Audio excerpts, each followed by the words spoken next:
बहुत प्रिय है, दूर्वा। अगर किसी के पुत्र पौत्र आदि नहीं हो रहे हैं तो आप गणेश जी पर बल दूर्वा चढ़ाना शुरू कर दो। दूर्वा कांडात कांडात परुर्हन्ति परुखः परुखस्परि। दूर्वा कैसा होता है? दूर्वेण सहस्त्रेण सतेन। दूर्वा कैसा होता है? क्या दूर्वा का पेड़ होता है? नहीं। तो कैसा होता है दूर्वा, बताओ ना। एक जगह पर लगाओ तो फैलता चले जाएगा, नहीं दूर्वा घास। एक जगह पर दूर्वा लगा लिया तो वो फैलता फैलता चले जाएगा। तो दूर्वा का पेड़ नहीं, एक जगह पर लगाओ तो वो फैलता। कांडात अलग अलग होता है, वो फैलता। परुर्हन्ति परुखः परुखस्परि पूर्वेण सहस्त्रेण। कई सहस्त्र योजन दूर तक दूर्वा फैलता चले जाएगा। अगर तुमने एक जगह पर दूर्वा, वो फैलता ही चले जाएगा। दूर्वा चढ़ाते हुए भगवान से यह प्रार्थना चिन्ह बल करी, हे भगवान जी, जैसे ये दूर्वा हमेशा फैलते रहता है, ऐसा हमारा वंश भी फैलता रहे। जैसे मेरे दादा आए होंगे, परदादा आए होंगे, पितामह आए होंगे, हमारे पितामहों के भी पितामह आए होंगे, फिर हमारे पिता आए होंगे, फिर हम आगे, फिर हमारे बाद भी हमारा वंश चलता रहे। जैसे ये दूर्वा फैलता रहता है, ऐसे हम भी फैलते रहे, हमारा वंश फैलता रहे। सुन रहे हो माताओं सज्जनों? और दूर्वा और कैसा रहता है? हरा रहता है। कितनी भी भीषण गर्मी क्यों ना पड़ जाए, दूर्वा नहीं सूखता है, कहीं ना कहीं हरा रहता है। तो दूर्वान पुराण सुहरितान अमृतान मंगल प्रदान। जब समुद्र मंथन हुआ था तो समुद्र मंथन से अमृत निकला, तो अमृत की बूंद इस दूर्वा के ऊपर भी पड़ी है जा, इसलिए दूर्वा तब से हरा भरा है।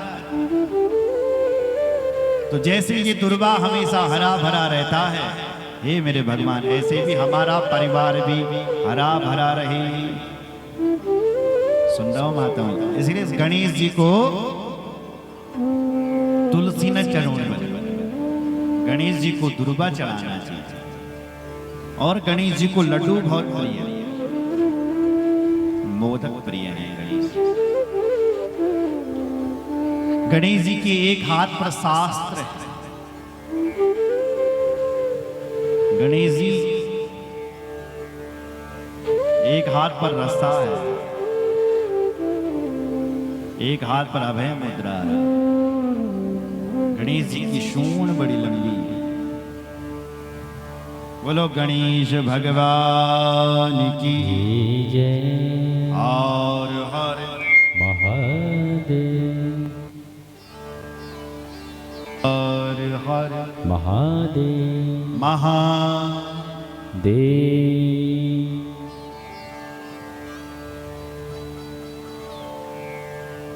गणेश जी का वाहन क्या है? चूहा, मुसक।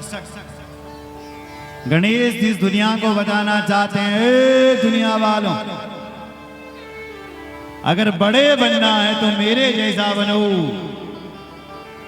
और फिर भी अपने आप को इतना छोटा बना करके रखो कि चूहा भी तुम्हारा भार सहन कर ले।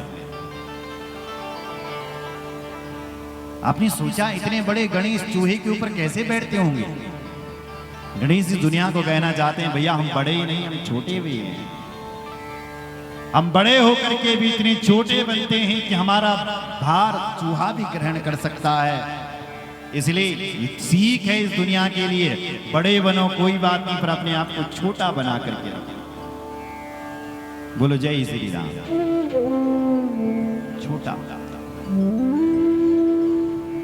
होता क्या है, जब नेता बड़े बन जाते हैं तो छोटे बनने के लिए कोई तैयार नहीं होता, तो यही गलत कर लेते हैं।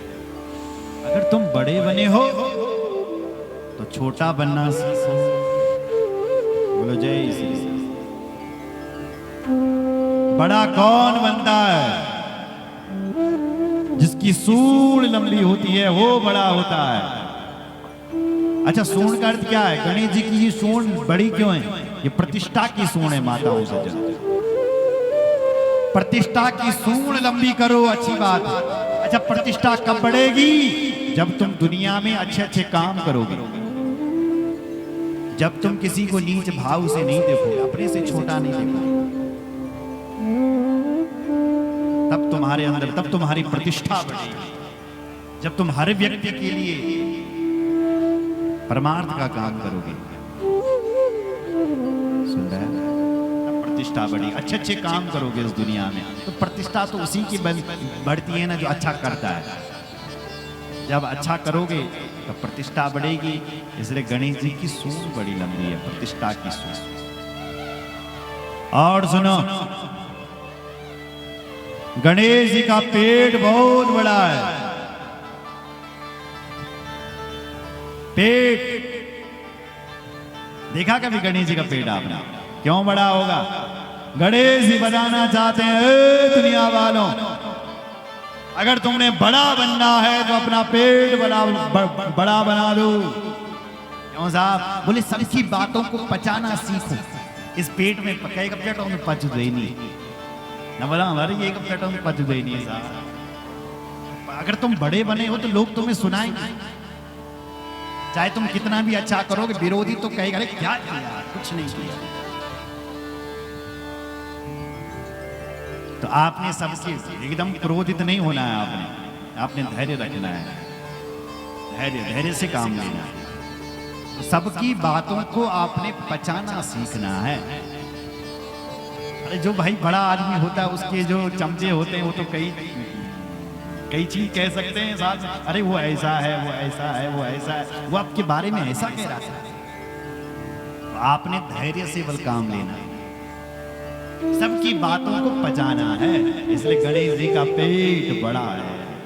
बोलो जय श्री राम।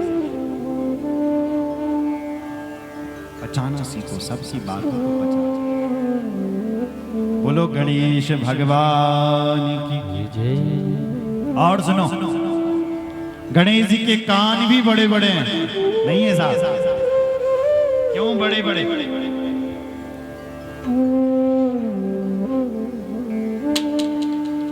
गणेश जी के कान क्यों बड़े? गणेश जी कहना चाहते हैं, दुनिया वाला अगर बड़ा बनना है तो अपने कान बड़े कर दो, सबकी बातों को सुनो। क्योंकि जो बड़ा होता है वो सबकी बातों को सुनता है। इसलिए अपने कान वाला बड़े। बोलो शंकर भगवान की जय। हर हर महादेव। एक हाथ में शास्त्र हैं, गणेश जी कहते हैं शास्त्र के हिसाब से चलो।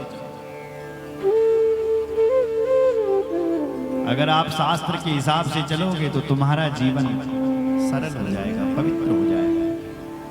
शास्त्र के विरुद्ध नहीं, इसलिए शास्त्र के हिसाब से आप चलो तो ये यहां भी भोग मिलेगा और मरने के बाद भी मोक्ष मिलेगा।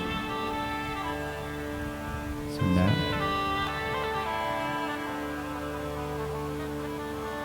शास्त्र ने कह दिया 10 रुपए की चीज 15 में ही बेचो, ये 12 में, तब तक दूसरी आवाज आए नहीं नहीं नहीं, 10 वाली जब तक 50 100 में नहीं जाएगी तब तक दुकान का खर्चा कैसे उठेगा, अपना कैसे उठेगा। इसलिए 10 वाला माल 100 का चाहिए। ये दूसरी आवाज, शास्त्र कहते हैं नहीं नहीं नहीं, गलत हो रहा है, एक आवाज और भी आ रही है, गलत हो रहा है। तो शास्त्र के हिसाब से चलो। बोलो जय श्री राम।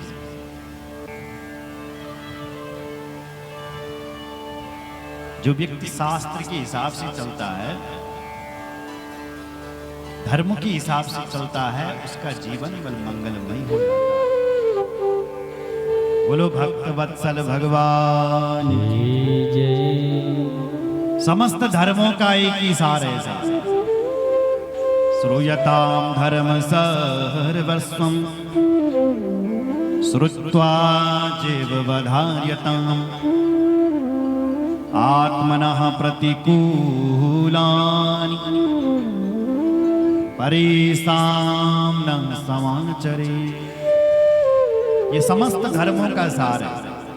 आत्मनः प्रतिकूलानि, जो व्यवहार पर आपको अपने साथ में बुरा लगता है, परेषां न समाचरे, दूसरे के साथ भला ऐसा व्यवहार ना करें।